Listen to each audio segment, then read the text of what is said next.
Pour some milk all over yourself because we're about to bust some caps. We saw the big hit, so you know what that means. Now it's time for How Did This Get Made? We're gonna have a good time, celebrate some failure, not just be a hater, cause you know you wonder, how did this get made? Let's wallow in the mediocrity of subpar art. Perhaps we'll find the answer to the question, how did this get made? Hello, people of Earth, and welcome to How Did This Get Made? I am Paul Scheer. Today we are talking about the 1998 classic, the big hit, where Mark Wahlberg plays a mild-mannered hitman who works for Avery Brooks. You might know him as Hawk from Spencer for Hire or Cisco from Deep Space Nine. He's this very powerful crime boss, and Melvin is a people pleaser to a fault, actually. He will never say no to anyone, not his fiance or his girlfriend who he is supporting. And when his crew, run by Lou Diamond Phillips, Bokeem Woodbine, and Antonio Sabato Jr., talks him into kidnapping for some quick cash, it seems simple enough. However, the catch is that the girl that they kidnap is the daughter of a wealthy businessman, but also the girl's godfather is their own boss. So they've essentially kidnapped their employer's goddaughter without knowing it. Now, everything spirals from here. Mark Wahlberg is on the run for kidnapping he didn't even conceive, and Lou Diamond Phillips is trying to place the blame on him, all while his girlfriend's parents are in town. And we'll get into it all. Ladies and gentlemen. And please don't forget that he's also busily falling in love. Oh, right. This is a rom-com. This is a romance. Let me introduce my co-hosts. Please welcome Jason Vanzukis and June Diane Raphael. Wow, you two. Wow. Wowie zowie. Every once in a while, we're recording, mid-morning. And so we will have an earlier recording. And so I will watch one of these movies at like 8 a.m. Oh, wow. And I know you guys June have done does that even too. earlier still. Top of the morning to you, yeah. But to watch this movie, thank God, because a version of the movies that we watch that are true dog shit can really color the whole day, And this was like, I was like, okay, this is fine. I have plenty to say about it. Sure. But I don't feel as though my day was ruined by No, this. it's not a wrecker of days, but what I will say is it's a time capsule of a moment that I would like to erase from my memory. Oh, yeah. Right? And that's where I guess, if I could say, it did ruin my day. And I watched it yesterday in the afternoon, and it did ruin my day. And I thought, what this came out in 1998, like I was 18 years old. These were formative years for me. It's a weird moment. And so to watch it, and that's why, you know what? I know that a lot of people can get really down on the moment of time we're in, and I don't for not 1 second mean to minimize what we're going through collectively as a region, as a culture, as a community. Like, these are serious times with serious things happening. Yeah. But all this you can hold two truths at the same time. Please, yes, go ahead. if we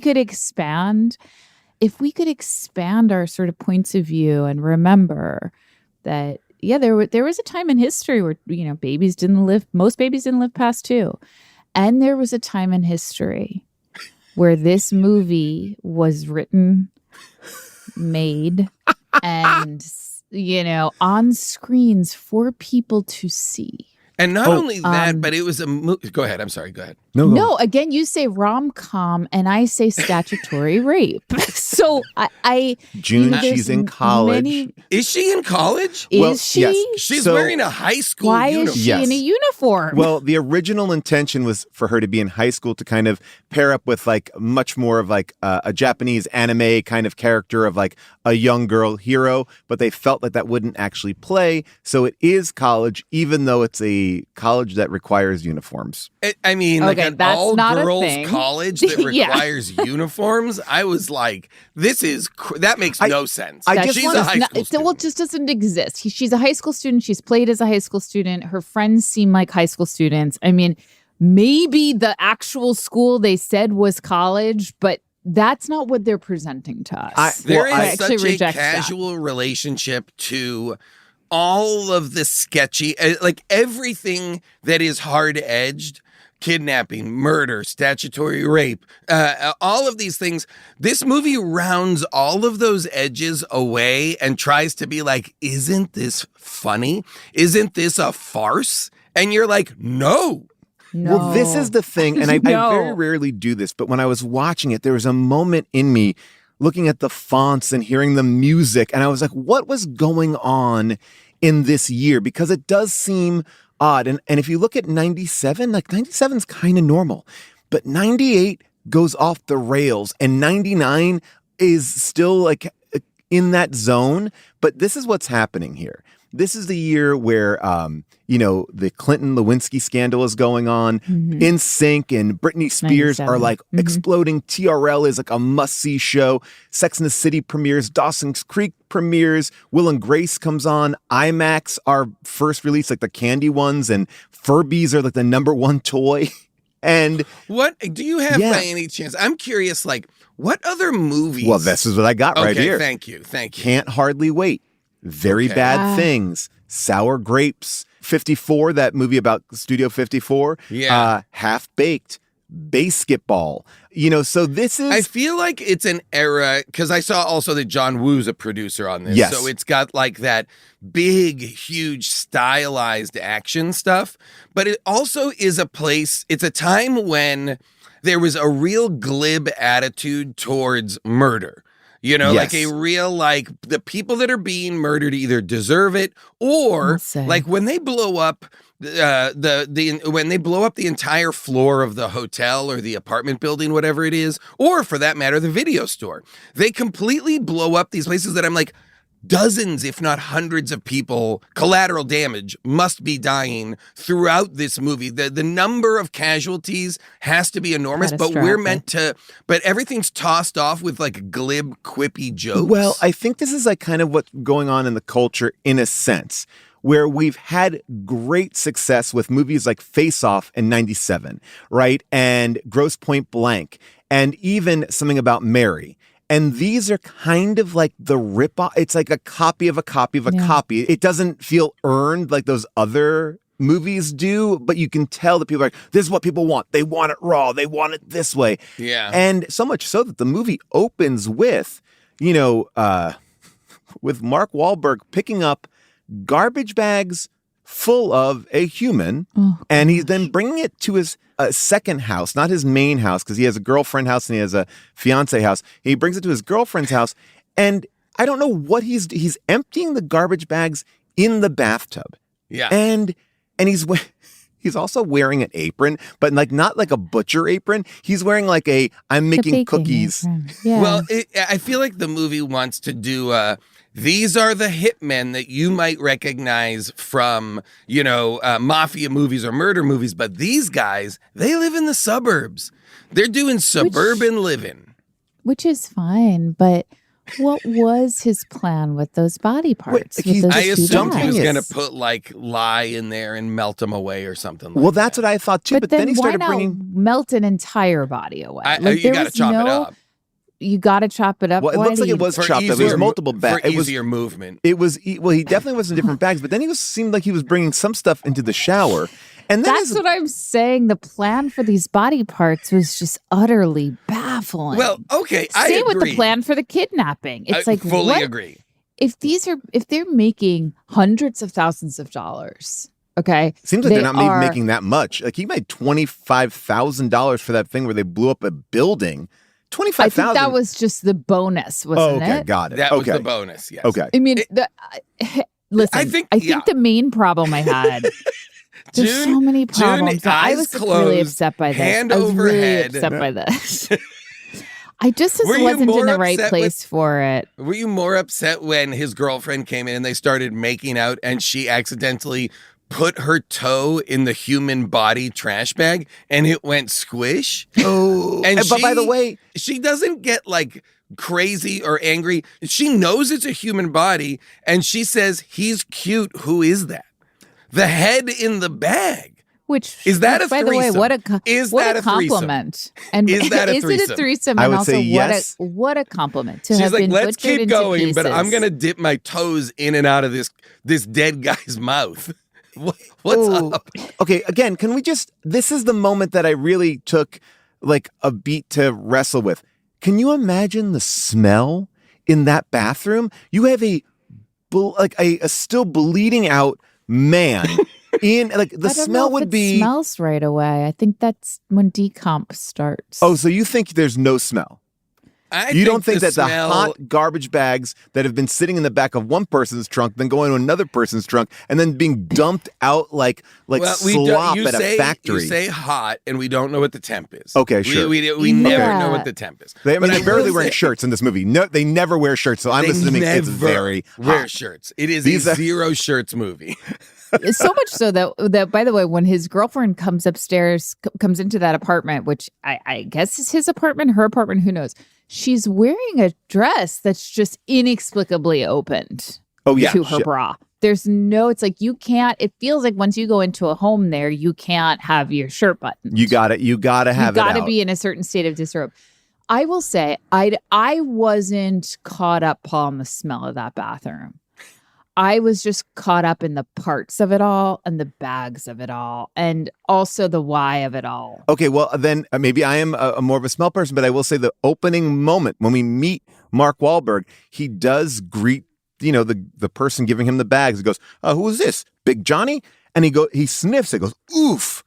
Now, also, why would you ever sniff why would you sniff a dead body? Maybe like, to identify maybe him? to identify it, He's like a his dog? cologne, Is his he a cologne, or something like that. It seems like his head isn't very, like, if we're saying that this is an attractive man, we can see that it's clearly this person who goes, oof, oof. I mean, that's like, and I think we're supposed to be like, being a hitman isn't as glamorous as you think. It's like, I don't think anyone has been thinking that it's glamorous. Right. Yeah. And but just to go back to, oh man, sorry, Jason, but just to go back, it's so light. And to go back to the premise of it all, the why, the sort of like, what are we following here? You know, the character of Melvin Smiley. Of course. Melvin Smiley. It's just his name kind of gives you a little hint about what kind of person he is. But boy, is it hard to root for him. Because is it just because he has red hair, June? No, and in fact, like I didn't think he had red hair until certain shots. Right, certain shots. Yeah, certain shots he does have red hair. Other shots he has the hair we know. It's certain shots. There are moments where, like, did you go to David Caruso's trailer and grab his wig? Like, because it is Caruso NYPD blue hair. And I'm like, oh, wow, I didn't notice that. And it's weird for me to notice that your hair has changed color mid-movie. But the other thing is, like, it's so hard to sympathize with this man who is cheating on his fiance with another woman. And the reason we are told that, like, the why of that is because he cannot take people not liking him. He's a people pleaser, he says. He's a people pleaser. But men who cheat and have multiple partners, the reason is never because I'm a people pleaser. Like, right, that's and not, I agree, and that's why this movie is so interesting, because it profiles one of the very few men who is in multiple relationships against his will.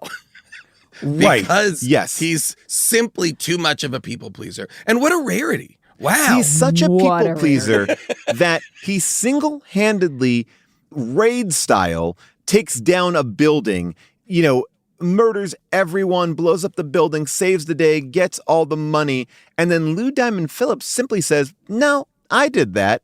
And he goes, all right, yeah. He gives him the money. Like, it's actually... Well, and also Lou Diamond Phillips and Anthony Sabato Jr. are like, they don't even help him. They sit outside the firefight drinking coffee or espresso while Mark Wahlberg does literally all of the work. So he is inexplicably a beta alpha, right? He is a beta presenting alpha. And in that he's an expert at the killing, meaning, right. like, And he's very, very good. He's never like he's on top of it. He's kind. He's working out. Like he is a guy by the book. Like at one point when they're like, "Hey, do you want to do this side gig?" He's like, "I don't know. I don't want to get in trouble." He doesn't. He's nice to Elliot Gould, who plays his fiance's father. His fiance, you mean Christina Applegate? Yes. Let's just not forget that this movie attracted Mark Wahlberg, Christina Applegate, Bokeem Woodbine. Like, this is a lot of people. This is a great cast for a Hugely movie that great, is very unsuccessful. And also a movie where everyone, I feel like, for a couple days, really committed to a hard accent. And there are moments where I'm like, is this racist or is this anti-Semitic? Because I'm like, there are I'm like, I don't even know what stereotype I'm offended by, but these are stereotypes. Like these are I thought Christina Applegate was Italian, and then I found out that she was Jewish. And then I was like, okay, she's doing like a Married to the Mob thing, but then but then Lou Diamond Phillips. I love her in everything. She's just not the first person I would cast. Christina Applegate, play a Jewish woman, like a practicing Jewish woman, practicing, Jewish like they are so much so they that she appear doesn't to be kosher. Yes, she ends up wanting, to end the relationship because he's a goyim. Lainey Kazan and Elliot Gould are her parents. I mean, it is. Okay, so I love him so much. It was very tough to see him have to do this. That's where, like, when I say it ruined my day, it was like, I love this actor. I love this. I love everything about him. And I thought he held it together pretty good. Of course he did, Paul. That's not that he did the best he could do. But I'm like watching him puke. Well, that's all tough. Over. Yeah. It was like, I just don't want to see him do that. I felt bad that his whole character driving engine was he needs a drink and no one will let him have one. Well, this is the question I was going to ask you both, right? They say you can't give him a drink because something weird happens. And in my mind, I'm like, oh, well, that's interesting, right? What could it be? Like, does he become violent? Does he become this other person? Like, it would be very funny for the third act climax to be that he does drink and then whatever. He has to join in and he, guess what? He's an adept hitman. 100% something. But no, it's just that he gets a little nauseous. Like he gets. I think it's that he tells the truth, Paul. I think it's that. Okay. Yes. Okay. I think it's that he speaks his truth. It's truth serum, but what you're right about is it doesn't get us anywhere plot-wise. Yeah, doesn't help us because the movie doesn't need a truth teller at that point because we don't really, at that point in the movie, care about any relationship that Mark Wahlberg's in because at that point he's in 3 relationships. He is in the relationship with the kidnapped girl, he's in the relationship with the girl who is using him, and he's in the relationship with his fiance. And at that point, so open to love. And that's what I will say. Mark Wahlberg, my co-star in Infinite, of course, yes, is not a character that oftentimes feels open to love in movies. I would not say Mark Wahlberg has convincingly played a romantic lead necessarily. I would, yeah. But boy, somehow he's got 3 going relationships in this movie. Maybe this was it. Maybe they used it all up in this one movie. I mean, and one of the arcs of the character, which I don't think they fully pay off, is that this is a character who's always getting blue balls. He's always getting, like, there's that opening sequence when the girl, before she puts her toe in the dead man's torso or wherever it was, like when they separate, because she's like, oh, you brought your work home. He is grabbing and massaging his dick, like, I fucking got to deal with this hard on now in the bathroom, to a point that I was like, I'm uncomfortable with this. Like, there's some things I don't need to be. I don't need to see him like fixing his hard dick in his pants for that long. I think that was so great to show us. Movies almost never show us men's dick management. You have to be managing this thing all the time. Right. This is not it's just over here, it's over there, it's bigger, it's smaller. You really, and movies shy away from showing us those truths. Yeah. Oh, and we're seeing and we're like hearing. It's not fixed. It's not like it's a still not life. fixed. It's broken. Yeah. How to discriminate.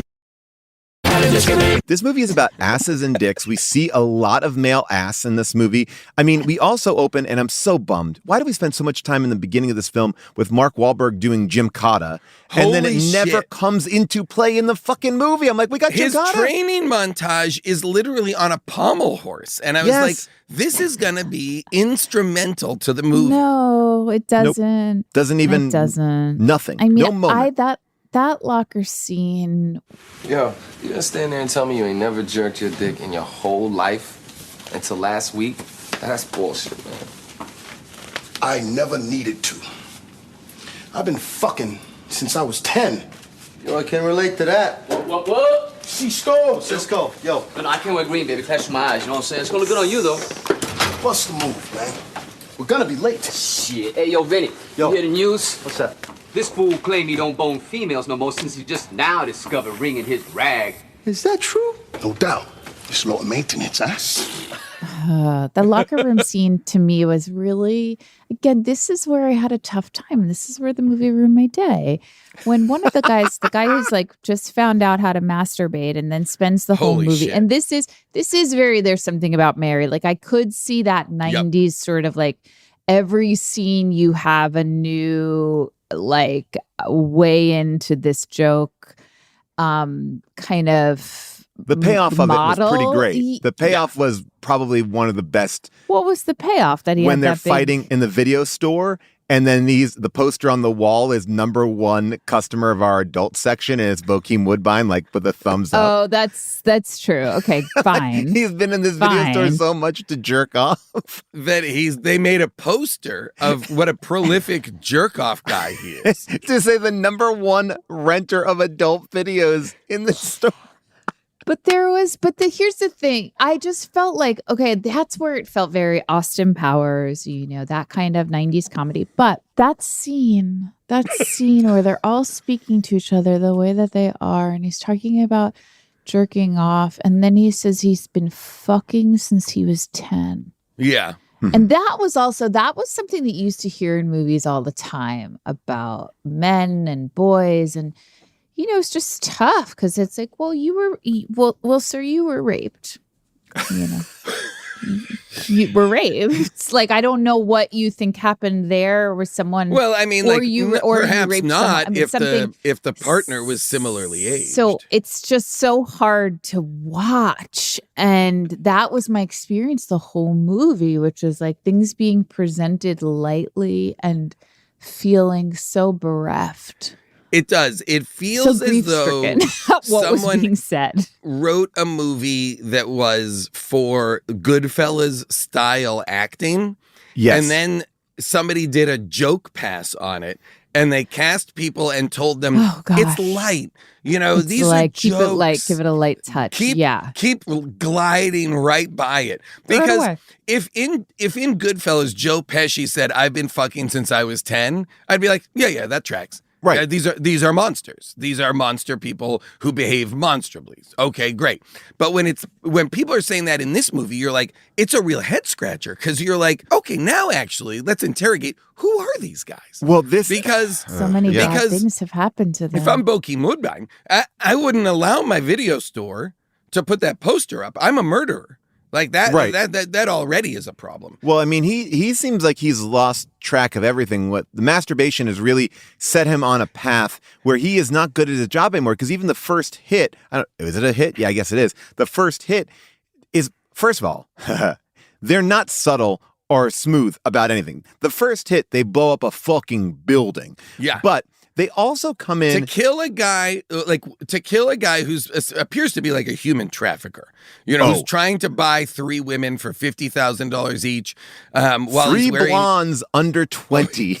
yes, With 3 no blondes tattoos. under 20, Midwestern, no tattoos. And then when the price is $50,000 each, one of the women goes, "Hey." Like, You know what's crazy? And this is in like a hotel, or I think it's a hotel. And there's like a big giant like hot tub in the middle of the floor of the hotel room.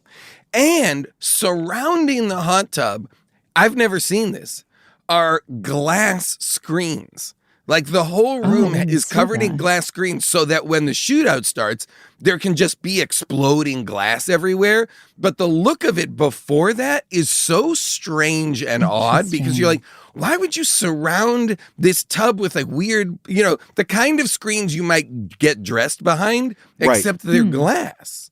It was really weird. Well, it's 97.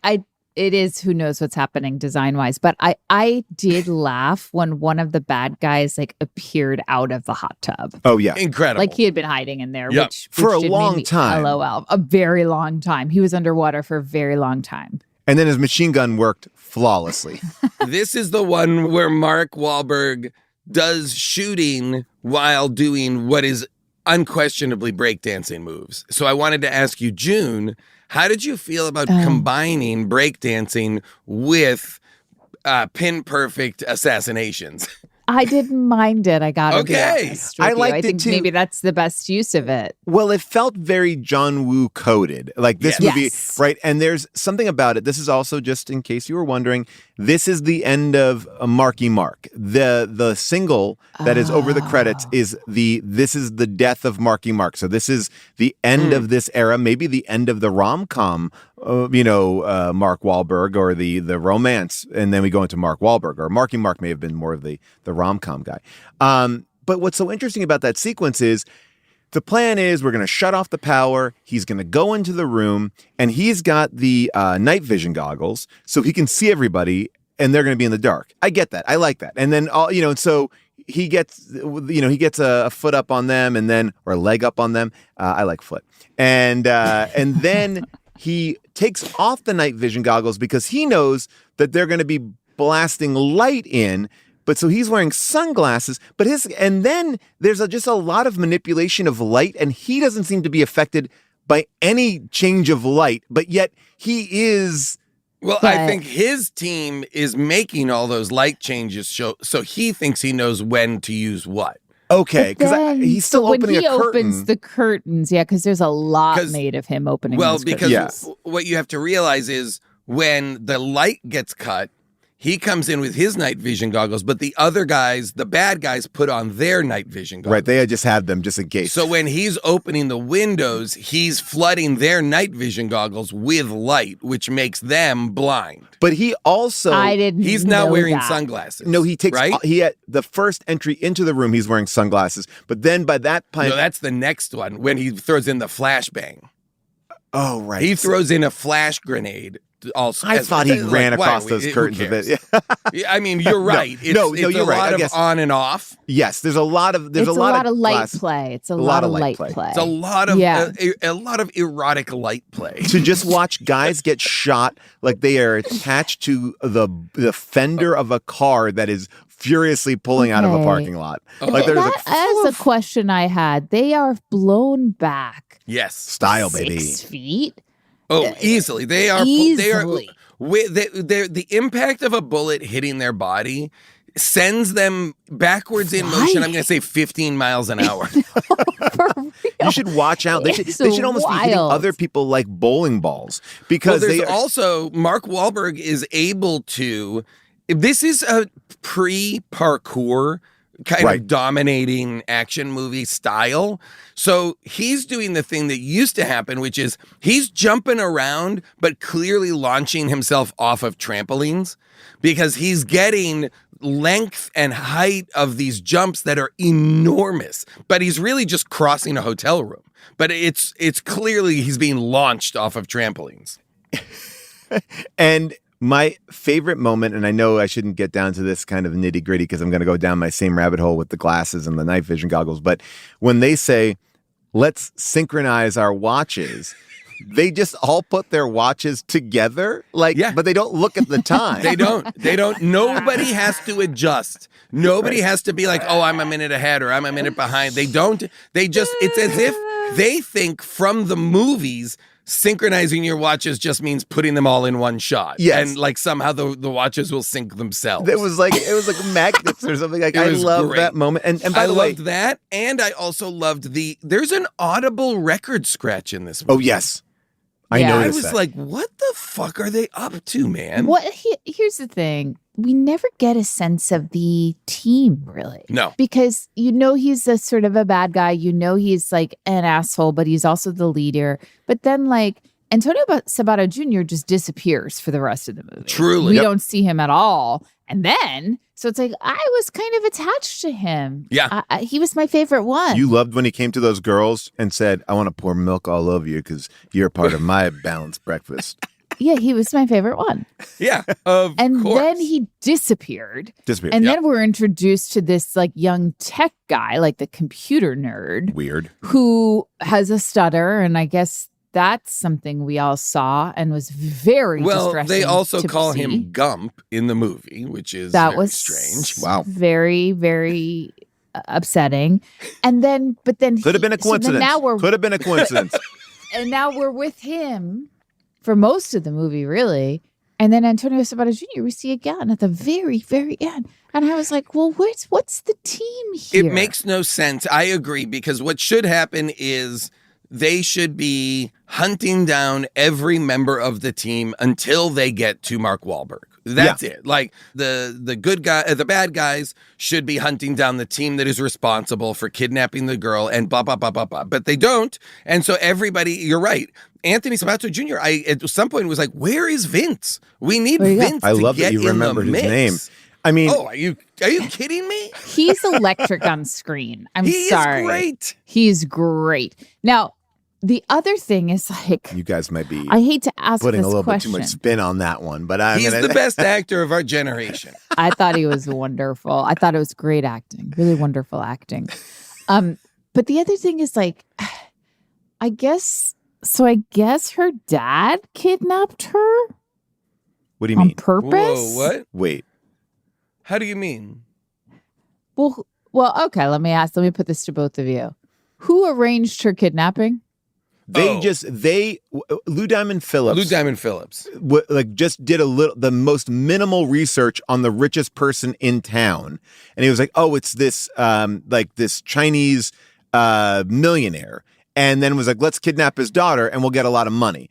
And then what the issue with the movie is, you fucking idiot, you didn't do any research on this? I thought he was Yours hired. makes better sense, June, but go ahead. Because let me just pitch. Are you sure about that? Because Paul, I thought he was hired, and that's why when no, I don't Melvin think so. Smiley was like, well, we're moonlighting with this other job. I thought they've been hired to kidnap someone. We don't know who hired them, but Lou Diamond Phillips does. And then they realize, oh, that's their actual boss's goddaughter. Because then at the very end, when her college friend, quote unquote, is walking out of school with her, she says, I hear your dad's in LA making the kidnapping a big movie. And then I thought, oh, her dad arranged this so he could get out of financial debt. I like that idea. Interesting. I don't mind that idea at all. I don't think that's what the movie's trying to do. I think Got it. So Lou Diamond Phillips is not a hired contractor. He's completely going rogue. He's going rogue and trying to make criminal side money. And that's why in the beginning, I thought when he was says, hired to kidnap her. Okay. No, when he says, hey, you should do this job with us tomorrow, Mark Wahlberg is like, no, I'm not doing that. Our boss would get mad at us because we're not supposed to be freelancing or moonlighting or whatever he says. Right. But I thought moonlighting was someone else who had hired right. him. No. So, and yes. And then you're right, Paul. The coincidence that somehow the crime lord that they work for is involved with so much so that he's the godfather of the businessman's daughter. That makes, I don't understand. Now that really is Now a this all coincidence. seems so small worldy that I'm like, I don't understand. I mean, it seems like they could be hitmen in a very small I don't know what town they're in. Canada. Oh, that obviously. would be so funny if this was an entire group of hitmen that were all in Cincinnati. That's what it kind of felt like to me. It felt like a very small group. Now, I will say that storyline was my favorite storyline, that Jiro Nishi was this enormously wealthy person who was so wealthy he made the most expensive movie of all time, cast himself in it, the jokes of that were great. And then the fact that like he only printed posters on gold leaf paper. He made like a movie theater standee out of gold. Like the idea that you are a multi-millionaire, so business successful millionaire, but you could bankrupt yourself on one movie was very perfect. funny to me. But it was also, I and the fact that he had his shirt off and was like kissing this girl, it was like the taste of my juice or whatever the name of that movie was. I loved every moment of whatever that was. All the way till when he's going to commit ritual suicide because of the shame, and he keeps being interrupted that's a joke that worked to me. But again, didn't know if that was... Some of those jokes worked. Also, did not know at certain points if I should be offended by this because it was every stereotype in this movie is being played. I mean, we are doing it. And I guess maybe if we're just saying every character is up to a 10, then maybe you can't say anything about any of them because everyone is playing something aggressive.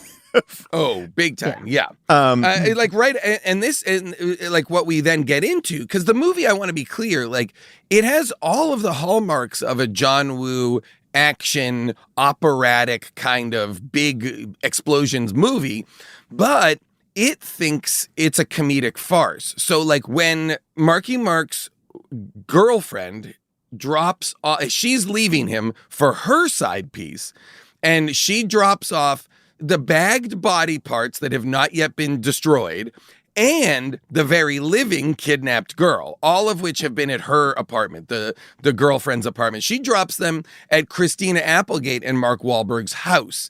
So now Christina Applegate's parents have arrived, the kidnapped victim has arrived, and bags full of body parts are arrived that the dog becomes obsessed with. And the next 15 minutes of the movie are just a farce where Mark Wahlberg is Inspector Clouseau trying to keep everything in order, and that also was funny to me. Hey, well, Jason, you didn't say my favorite part of that, which was set to ska music. Oh, yes. So it's a farce set to, I think, real big fish. I'm going to bet it's Real Big Fish. And that was, to me, I was like, this should be the whole movie because whatever this was, and this movie does aggressively put you in a moment that you're like, oh, right, this is all cool. This is very cool. And the best part of that sequence was that there is in Mark Wahlberg's house, which is set up to be, very suburban house, suburban living, regular guy. There's a bathroom, and I'll never forget this as long as I live. That has 2 doors and 2 entrances. I've just never. Have you ever been in a bathroom in a residential home that has 2 ways in? Never. June, hold on one second. Uh-oh. Think about our house. Wait a minute. We have a bathroom that has 2 entrances. Your own house? Yes. Oh, okay. But that's boy. a Jack and Jill situation. Okay, that's All 2 right, connecting bedrooms. You're just talking about that I can accept. Wait, does that mean that it's at the top of the hill?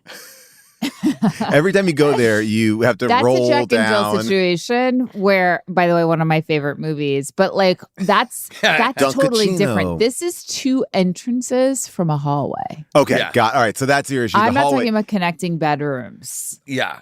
That was pretty wild. Yeah, that's pretty crazy.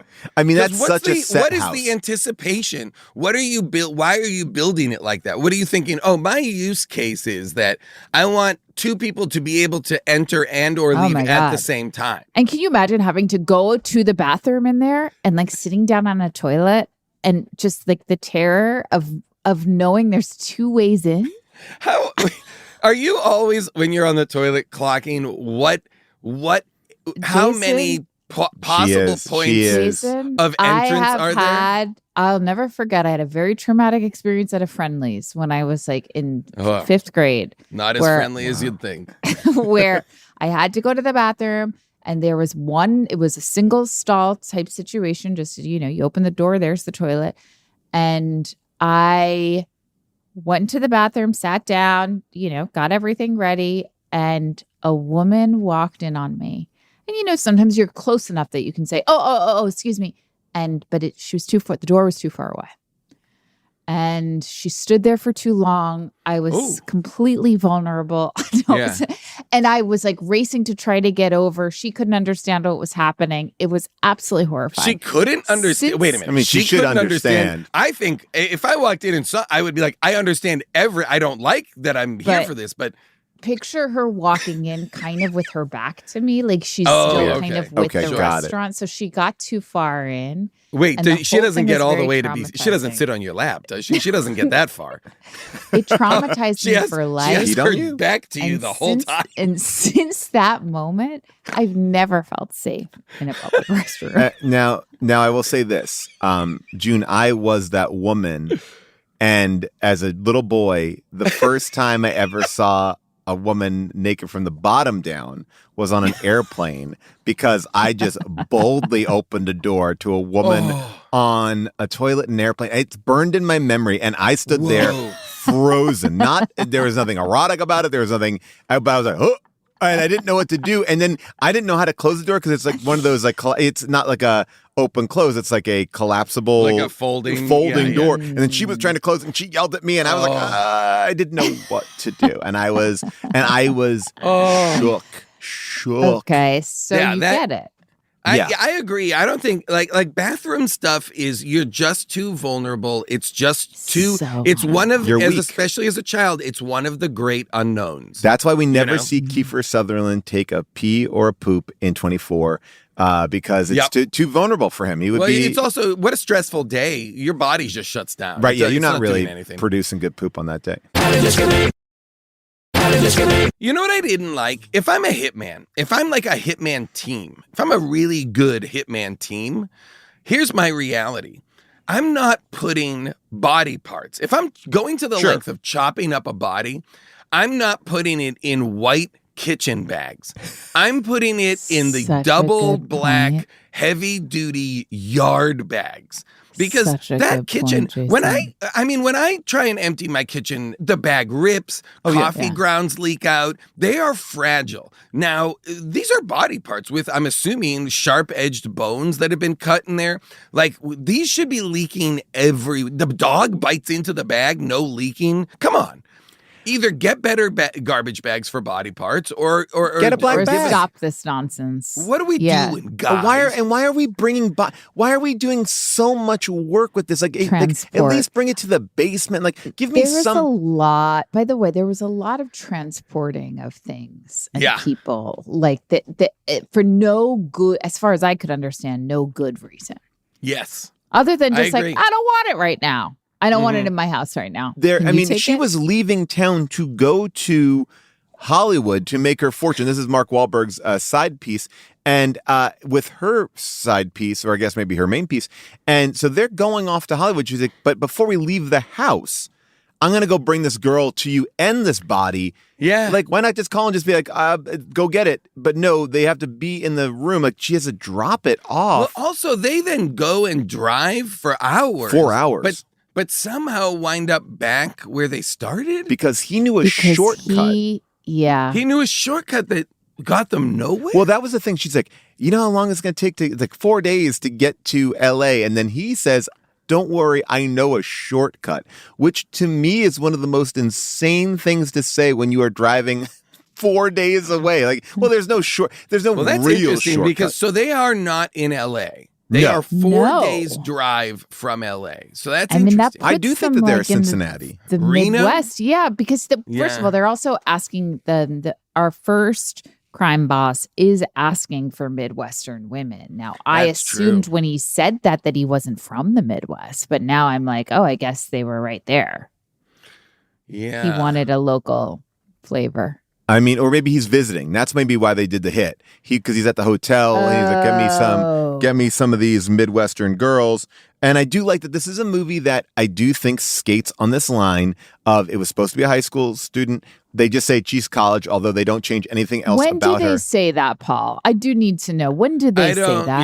Yeah. I know- never heard that, and I felt I was listening pretty good. All right. I around mean, then. look, I will double check, but I know that was in the production notes I have about the movie. Oh, so you're relying on your production notes. I'm ready. Oh, Yes. yeah, I see production. notes. Production And why do you notes. keep putting that in quotes? Well, I think that one of the things that is absolutely true, though, is whether she's in high school or whether she's in college, I do understand and firmly believe that when two people make a kosher dinner together, they cannot help but fall in love. Well, it's one of the sexiest. It was so gross activities watching- you could take part in. There's so much handling of the raw chicken. Oh. The They're both of fingering their of hands. that chicken was so disgusting. It really, I actually had to turn away. It was disgusting. The raw chicken that they're manipulating with their hands was treated with the same erotic charge as the potter's wheel in Ghost. And I will say this, it wasn't done over the top enough for it to be funny,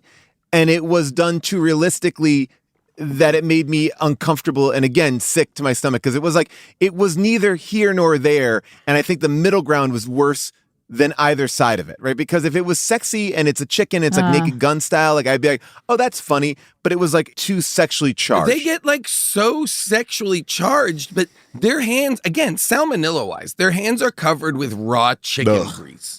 This is dangerous. They don't show them cleaning the prep areas. They don't show them switching cutting boards. Like, this is a dangerous meal. I'm going to be honest. I mean, and they really seem that they're into each other, but that is just a ruse by her because she's actually in charge, because he then spills some sauce on her leg, so he has to take off her bondage gear, not sexual bondage gear, but just her tied feet, so he could clean her legs.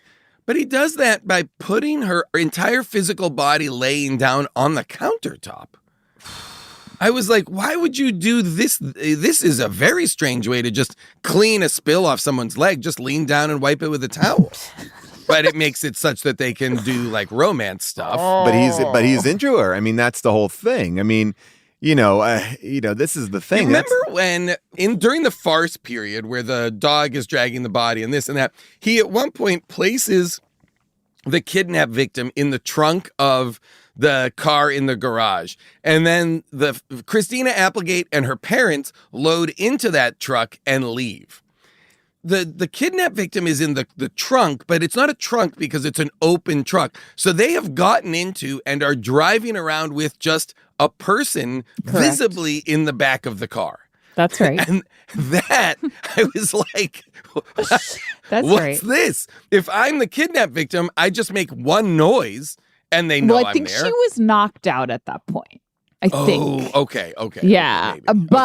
but yeah, I had the same question because there's also a lot of different sort of configurations of how that family was sitting in the car. Big time. Christina Applegate's driving, mom's in the passenger seat, dad's in the back. Okay, now both parents are in the back. Now there's a shopping bag in the front with there were many. They were using that Crazy. car in many different ways to get to Temple. I mean, and they're trying to get to Temple, and I will say that I don't know what I'm supposed to think about in this plot line, because we know that their relationship is over, right? It's not like a meet the parents situation, because it seems like Christina. We're not rooting for them. We're not rooting for them. It's so hard. Here's the thing. Here's my big question about him. Was he a hitman before he met these women? Or did he meet these women and get so sort of lost in his, romantic issues, which is he could never say no, that he got into financial debt with both of them and then had to become a hitman to pay for the Interesting. lifestyle? Maybe. I mean, it certainly seems like he is adept at all of this. So how did he get drawn into being part of this hit squad, this Cleveland based hit squad? It's such a good question too. It's how much work is there? Yeah. Well, it seems and like they're it's also working constantly. Nonstop. His girlfriend knows exactly what he does. There's dead bodies in the house, etc. But Christina Applegate doesn't seem to know that he's a hitman, right? No, she doesn't know at all. I don't think so, no. Right. Okay, good. Well, now I will say this: that in case we were just to put it in perspective, in the original script, Melvin did have more of a backstory to explain why he was afraid of people disliking him, and it dealt with the fact that his parents were both dead. But due to budgetary restrictions, this element was cut before shooting began. I don't understand how the budget could have cut in there. So really, all we get from Mark Wahlberg about backstory is a line where he goes, "I need to people please," and then he goes, "There, I said it," and we're like, yeah, we know that. heard it, actually. We've said it, yeah. This is another movie in the pantheon of movies that we've done where none of the action of the movie would be necessary if a man could admit he would have benefit from regular therapy. Yeah. If he could just go to therapy, he would not need to engage in any of the bad behaviors in this movie. Well, I think he or actually, fall into I any think of that the he pitfalls. likes his job. He makes a killing. Oh boy. Which is what he says in the movie. And I think that he is not apologetic for what he does, but what he's learning is that he's got to make his own path. He's got to stand up for his own self. And that's what we're following. That's the part that's inspirational. But it's Paul, like, yeah. I'm sorry. That's somebody I know- identify with this character, sure. Okay, because I know that she was, when she was first kidnapped by him and he's the driver, I know that she was being sexually assaulted Sure. by that young man, thought he was a high school student, College. who inexplicably has crystal in his suitcase, or his bag. But Oh yeah. don't know why. Thought by the that way, was going to come back. I Never thought did. that was going to come Never back. did. And That would be the like money. Something. I said Never that this did. movie has the energy of rejected auditions from Mountain Dew commercials. Very much so. But I thought, okay, he is going to stop this, and he did, but he Pretty stops it and then executes that very young man. Yeah, he does shoot him dead. in front of her. Executes. In front like, of her. "Oh, I'm And sorry." she is alarmed, but then totally normal. And then repeatedly people point guns right in her face, and her look is like, whatever. Well, the idea is You she's know? also really tough too at points. Like she can hold her own with him. Like you would want it to be like, oh yeah, this is the daughter of a guy who trained his daughter never get kidnapped, and she had all these skills. And that's a funnier, not taming the shrew, but it's but this idea that they kidnap somebody that they can't even handle. Well, it would have been great if her, skills with biology or whatever, came back and whatever any sort college level courses she's well, she taking. brings it up while they're cooking kosher, but that never returns. That never plays into anything that happens at the end. Yeah. Oh, When well. she says, "I'm in AP English," She doesn't. but again. I just she might as well. just have to ask. I just never. And this is the issue I have with them saying that she's in college. If there was a line, which I didn't hear, Paul, despite your production notes. Sure. I just even if there was a line, everything you're showing us tells me high school. Correct. The single movie thing. wants it both ways. The movie wants her to be a uniformed Tell me why. high school girl, and it also wants you, the audience, to be invested in their love story as an opportunity to show that he's choosing a better partner. She's a better partner to him. Or something like that. That's what I think the movie's trying to do is he's breaking his bad habits because he's fallen for her, and she sees him for who he really is. Blah, blah, blah, blah, blah, blah, whatever. But to have both be true means that he is a reprehensible human being. Well, we've talked about He's a lot criminal, Yeah. He's a many criminal. different And, reasons. and And also, no, there's no mention of like Stockholm syndrome. Is she really falling in love with him, or is it just because I don't know, he's kidnapped because her and she seems to have her own issues, because she says to him, like, he's like, I'm a hitman. Like, you have to be okay with this lifestyle. Like, it's constant. Are you okay with this? Like, this is what I do. And she's like, you're asking me if I like want this kind of adrenaline rush every day for the rest of my life? Yes, a million that's times not- yes. No, that Like, is not what is happening. what? I Also, they started handling that meat, and I think she'd been up at that point for like 24 hours, and I was like, what? If you haven't showered, you gonna wash your hands or? well, she's not going to eat it. she's been in and out of trunks. I mean, she's and those of trunks are cars, like, literally yeah, always no. carrying garbage bags full of leaky dead bodies. I mean, we know that to be true. Paul, a few moments ago, you said that you really identified. Yeah, I want to go with back to. Mark Thank Wahlberg's you, character Jason. I in want to this. go back to that I as well. think, Paul, I wanna go if I'm back not to that as mistaken, well. there might be another character in this movie that you might identify. Oh, Yeah. be kind. Rewind. I was like, Paul, how did you feel that the final set piece of this movie was set in a video store? I fucking loved it. I did too. loved it. I loved again, this is like going back to the Rejected Mountain Dew ads. Like whoever that guy was, like they're shooting him like with a fisheye lens, like, and he is the nemesis of He Mark was Wahlberg great. throughout the entire movie. Like, hey man, you gotta, like, we just play a clip of that now. Melvin Smiley, please. This is he. Mr. Smiley, Big Top Video. We're calling to inform you that you've had our copy of King Kong Lives out for over 2 weeks now. Return it immediately, or we will have you killed. Like, that character to me is amazing because he's trying to chase down King Kong Lives, like, which is at this point an old movie. And what I love about Mark Wahlberg, and this is where I feel like Mark Wahlberg's like, yeah, I got to save this girl. I got to kill my friend, but I also have to rewind that VHS tape. And June and I have gotten into many a disagreement. Like, I get that. I'm like, gotta get that videotape back. I gotta make it make Well, it really sense. is. Funny. It inserts again all of the elements of suburban life into the narrative of a crime Yes. hitman story. Like the idea that you're right, Paul, he's juggling all these life, ending level catastrophic events while also having to constantly field calls from an increasingly annoyed video store clerk, and then when they go and have to do the final shootout, explosion, everything at the video store, I was like, this is incredible. Like, this is a part of our lives that was so ubiquitous, it could be the final movie set piece, and it's now just gone. I mean, and what I love about it too is that it is, as somebody who loves a video store, a 2-story video store is really just, I mean, a relic of.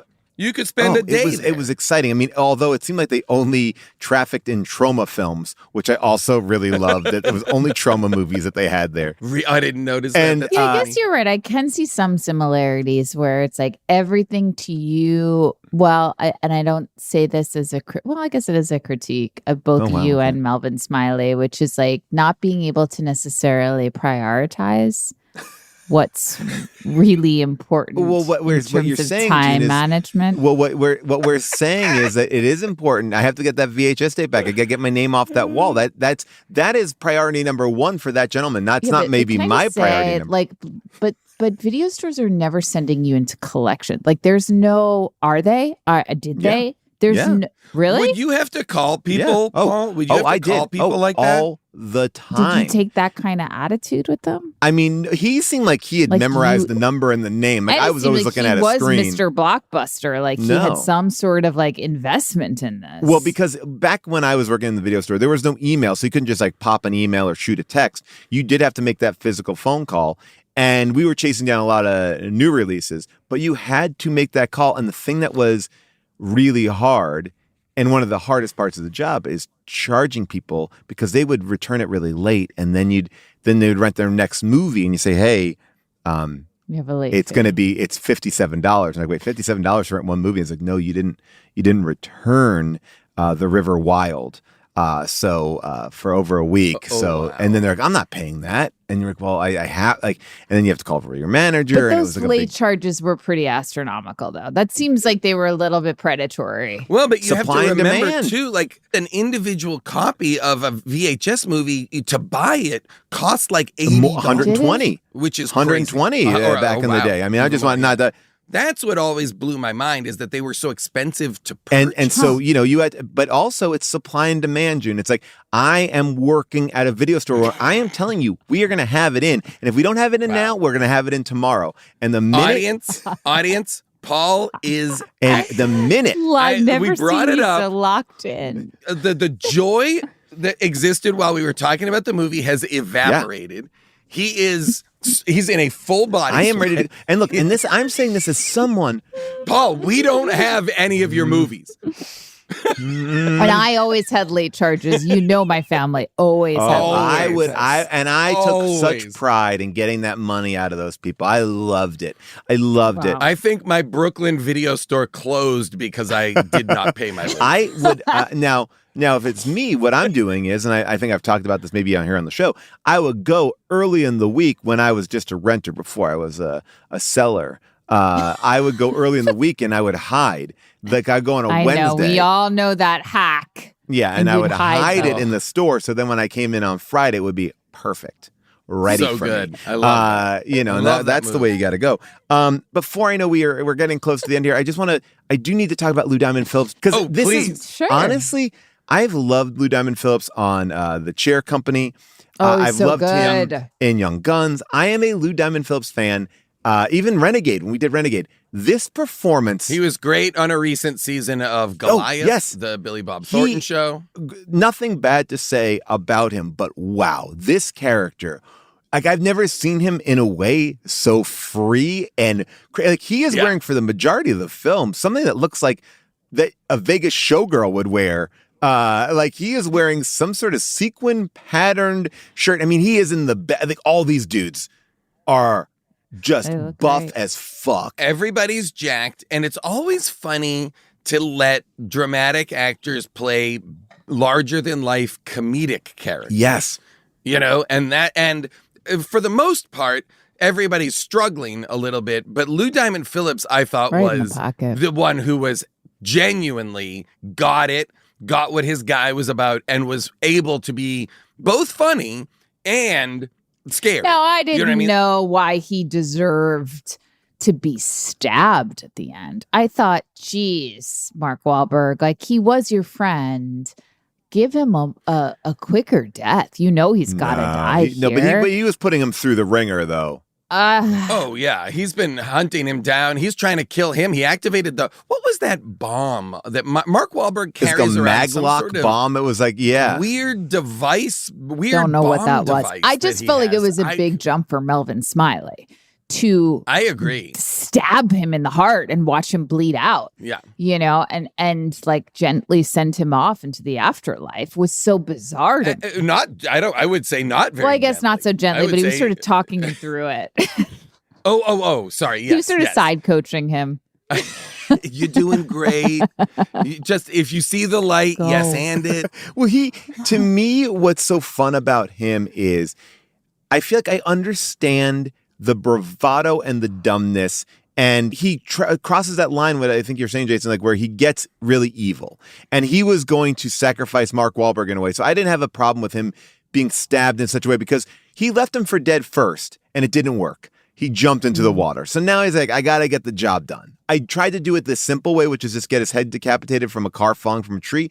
That didn't work. Now I must take matters into my own hands because I can't trust it. I can't trust this guy. He's because he's only out for himself and his boat. Which is called Big Pussy. I mean, in Spanish. It really? That's the name. I will double check what it was written for. It's hard because it's like he's clearly the biggest bad guy of the movie in terms of antagonist, but he is over the course of the movie the person who I come to like the most. Same. It's not that I'm rooting for him. I'm just enjoying him most. Yeah. I also need to just call out, Avery Brooks, who Jason, I know that you love Great. from Censor for Hire. I love from Deep Space Nine. Yep. As Cisco. He, to me, is such an untapped talent because I actually think, and I say this with so much love, that he is a little bit insane. And I feel like he's improvising within this character. He's like, Paris must have. House of Paris. Play that clip. When the rules are broken in the House of Paris, the machine breaks down. Discipline must be enforced. Order must be restored. In my house, there has been a transgression, an unauthorized kidnapping in my house. Who could be that stupid? It gets worse. In this particular case, the transgression is personal.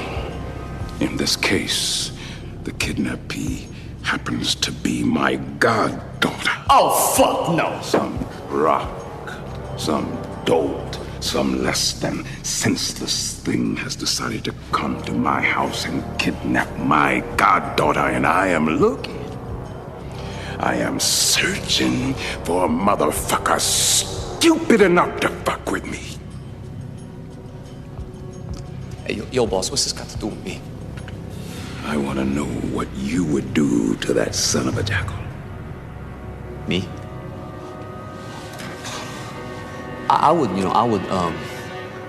What would you do to someone who decided to fuck with you in your own house?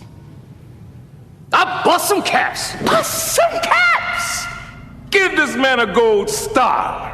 And the two of them together, like when he pulls Lou Diamond Phillips in and Lou Diamond Phillips thinks that he's going down for this kidnapping, the energy between this man who is borderline insane and then Lou Diamond Phillips playing like this big character is so much fun to watch. I always think about this clip of Avery Brooks from a Star Trek documentary where he starts talking and then just starts playing the piano and singing a song like in the middle of his answer. Like, I'm like, this is what I want. Like, I just feel like that kind of scenery chewing, I am all in for. And I would have liked, and one of the things that's hard about the movie is even though this is a unit of guys who do these hits and stuff, after that first hit, they're never together again. No, I mean, when Lou Diamond Phillips is hunting down Mark Wahlberg, he's not with Anthony Sabato Jr. and Bokeem Woodbine. They're not, it's not his team is hunting him. It's that everybody is like scattered to the wind and now has to talk to each other on phone calls, which makes no sense. Also, when they hang up the phone in this movie, you do get a dial tone and they are using cell phones. I love it. Well, we also didn't discuss the tracing technology that's in this movie. They took everything from this man except his patented call tracer, which when effectively works, it dials up a face image of the person that is calling you. That whole thing made me laugh. Oh, God. And like the Trace Buster couldn't work. I mean, it was so The Trace wild. Buster? The Wasn't Trace that what he Buster had? Because they had a Yes. Trace Buster, and doesn't he have a Trace Buster? Buster. Yes, that's right. And that's where I felt like this movie had jokes that were written by non-comedians. This movie's jokes were written by like uncles. I mean, it is. I mean, that hitman joke, I make a killing. Like, that is it. Like, they're in the straight jacking and all that kind of stuff. It just feels like, it does feel like we want to be bad, but we don't know exactly how to be bad. There's another way to identify when this movie was made, and it's during peak, every kitchen has a hanging pot rack. Do you remember this? This was a real moment where hanging pot racks became a thing, and then every you mean like movie a hanging kitchen pot rack, over an island. And so there's a scene in this movie where there's a fight that happens in a kitchen, and then there's a hanging pot rack that is just swaying in and out of the. It's so funny, and I was like, "That's what this movie lives in the time of pot racks." You know what? Bring him back because I hate searching through a drawer for Me a pot. too. I want to hang that up. Hang that it rack. Pot. Hang that pot. I do want to just, say that this movie brought love into our world because China Chow, that is the actress's name who is kidnapped by Mark Wahlberg. This is her first film ever. And her and Mark Wahlberg did date for 4 years after this film. Oh, wow. They did have chemistry. They were good. Yeah. That's why I actually think it didn't she work. She is the best part of the movie in many ways. I agree. Because she just seems like a real person. I agree. Yeah. Yes. Who She seems like the movie she's in is the closest movie to reality. Yes. And everybody else is in a cartoon movie, including all their clothes, everything they're doing looks like they are cartoon characters. I like this character. I like her in this movie. I feel like if they gave her more to do, even it would be great to see that she had some skills. I think I would have liked to see some skills, but obviously we had opinions about this movie, but there are other people out there who might have thought differently. It is now time for second opinions. Paul and Jason and June talk a lot about what makes a movie good or not. But everyone knows they're actually full of shit. We need a second opinion. Someone that knows what they're talking about. We need a second opinion.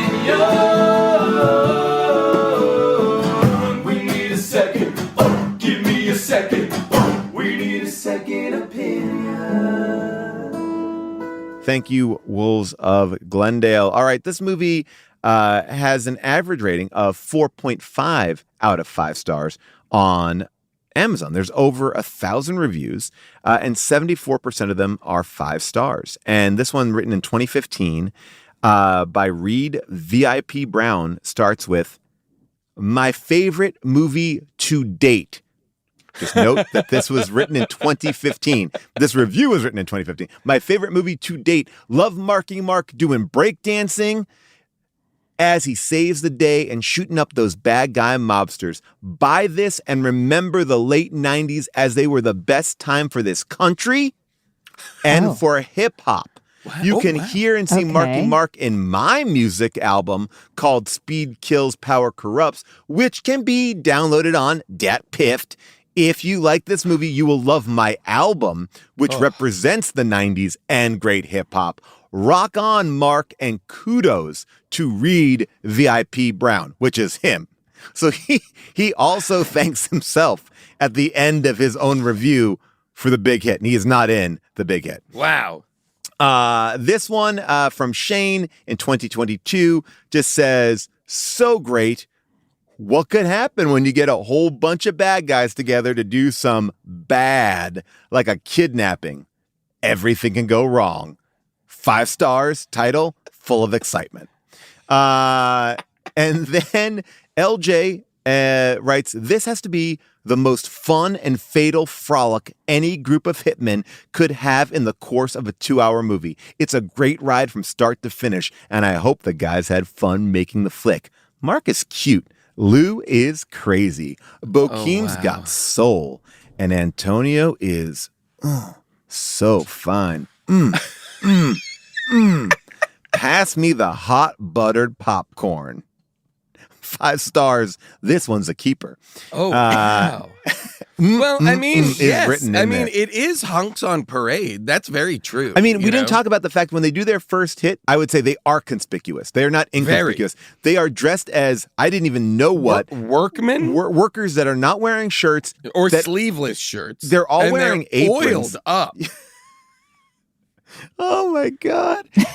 And they didn't need to enter the building through the front door. That's the other thing. They didn't need to enter the And why would oh boy, okay, front door and guest elevators. I would love to know. I would love to know, like, from our audience, are you guys all doing like a lot of hangout time naked in the locker room chit-chatting? Is that part of normal life? I mean, when Lou Diamond Phillips came in and dropped that towel and had to, I mean, every guy is trying not to show their dick, but they're also trying to show off their ass. They're all happy about their ass, and they're getting those underwear on quick, even though Marky Mark is wearing like very baggy, like boxer briefs.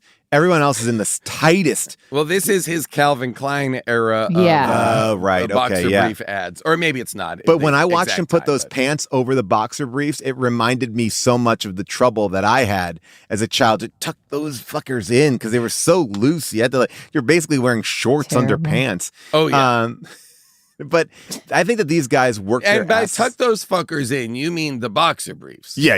Yeah. Not my balls. Not my your numbers. balls. God, Not these my balls. I gotta numbers. tuck these fucking balls in. Oh my God. I mean, they also, that locker room was in all windows. Locker room was was completely in a glass. Not that anyone could see that high up, but it still was funny to me that it was all windows. The movie was made for $13 million and made $27 million. It was a modest hit. All right. And of course the tagline was "Hit happens." Okay. And it does. Okay. And I'll say this was one of the very few instances of a movie where I had that kind of itchy brain of like, oh, how much time is left? I feel like I'm going to click the thing and it's going to be like 40 minutes is still left. I clicked the thing and it was only 10 minutes. And I was like, I did it. They did it. This movie has just flown by. It's basically like 4 set pieces, most of which kind of don't make sense. So it went down pretty smooth this morning over my morning coffee, I will say. I enjoyed the watch, but it also gave me that thing where I want to forget 97 and 98. I didn't like being back in that time. It felt unsafe to me, or it just felt cringy to me in a way that I don't know. It feels like this could have had an entire soundtrack that was rap rock, you know, but thank God it didn't. Yeah. And I mean, for me, it really it made me kind of reframe the timeline we're currently in and just take a second to, appreciate some of the advances we have made. Wow. I'm serious. Meaning we can stream movies now, not have to go to the video store. Yeah, and numbers pop up on your phone. You don't need the trace You don't need machine or the trace Well, you got a buster. blocker. You got a burner. Very easy. That's true. Look, this is trying to be all things, and I think that I always put these kind of movies in the camp of we're trying to be Quentin Tarantino, and we don't quite know exactly what that means at this point. Yes. There's a lot of 8 heads in a duffel bag. Very bad things. That movie with Christian Slater where they kill a stripper. Yeah. Yep. The other one that 2 Days in the Valley or whatever. These are all movies that are trying to crib off of Quentin Tarantino's ability to be funny and light inside of horrific violence. And I think the difference, what you said earlier about oh, it's like uncles writing jokes. I think what that is a pass on a serious script. I think that they have this script and they go, okay, we'll make it Quentin Tarantino. We'll make it funny. And that's what's going to get people involved. And then people look at it and they go, oh, we got to be in the next Reservoir Dogs.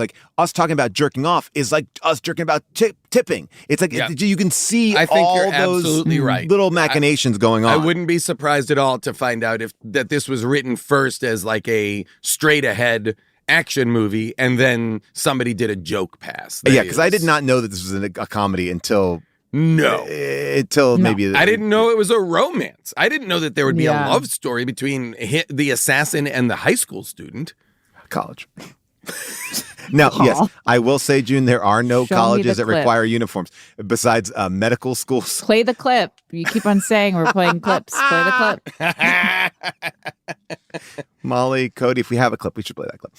Play the clip. I need to pick up my daughter at cottage. Here's what I'm going to say.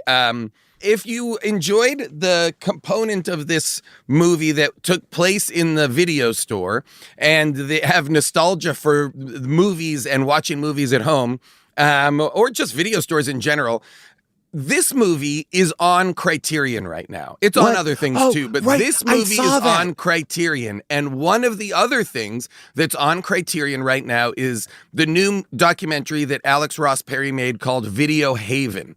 And it's a documentary about video stores inside of movies and what it was to have access to video stores and all this stuff. And it's all about the video store. So, and it's a fantastic documentary. It's worth watching. And then another thing that I'm going to plug that I think is related just as a person who loves movies is Amy Lou Wood's BBC series called Film Club. This is an absolutely hilarious and heartbreaking sitcom, 6 episodes. There's only 1 season about a young woman and her friend who every Friday night watch movies together, but it's really about what is going on in their lives and what are the struggles that they're kind of going through in their friendship, their relationship, but it's all tied to the movies they're watching. So every week, whatever movie they're watching, Aliens, The Wizard of Oz, infects their dynamic and their relationship. And it's really incredible and beautiful and devastating and a wonderful watch. Oh, wow. Oh, okay. Film Club. Film Club. Got it. Yeah, I think people would absolutely love it. It is beautiful, and she is fantastic. Everybody's great in it, but and she wrote it. It's like her show. It's really great. Cool. Amy Lou Wood from White Lotus. Lotus and Sex Education. All right, so I think we like this movie. It wrecked June's day. Jason and I are a little bit easier on it. We all agree Antonio Sambato Jr. is the star or the untapped star of this. And it could have been a better movie with more Vince. Give me more Vince. 1,000%. I will say this, that I know Jason just recommended a bunch of things, but Columbia Pictures, I think, did put together a box set of Lou Diamond Phillips movies. And it is La Bamba, The Big Hit, and that movie that we did with the bats. So those are... wow. And Lou Diamond Phillips did a lot of press for it and said, this is a great box set because it shows off my range. And I got to say, he's right. Yeah. Oh, he's great. I think he's fantastic. And that's the thing is the movie has great actors in it. It's just unsuccessful. All right. Thanks so much for listening to How Did This Get Made? If you have a correction or omission from this episode that you want us to hear, well, just go to speakpipe.com/HDTGM to leave us a voice message. Okay, you can use your phone or a computer. The link is in the show notes. But if you don't want to leave messages, then just go to our Discord at discord.gg/HDTGM. Tune in next week to listen to our Last Looks episode where we respond to all of the best messages that you have left for us. And we'll announce next week's movie that we'll be covering on the show. Plus, Jason is always joining me on Last Looks to chat about our favorite TV shows, movies, music, books, whatever is on our mind. Sometimes we just hang out. And if you need even more How Did This Get Made before Friday's new episode, know that we re-release classic episodes from the vault every single Tuesday. If you listen on Apple Podcasts or Spotify, please make sure you are subscribed to our feed and you have automatic downloads turned on in the show settings. That really helps us and we appreciate it. So make sure you got those automatic downloads turned on. And lastly, I got to give a huge thanks to our behind the scenes team. I'm talking about our producers, Scott Sonny, Molly Reynolds, our engineer, Casey Holford, and our social media manager, Zoe Applebaum. We will forever be thankful to the one and only Avril Halley. That's all I got, people. See you next week on Last Looks. Bye for now.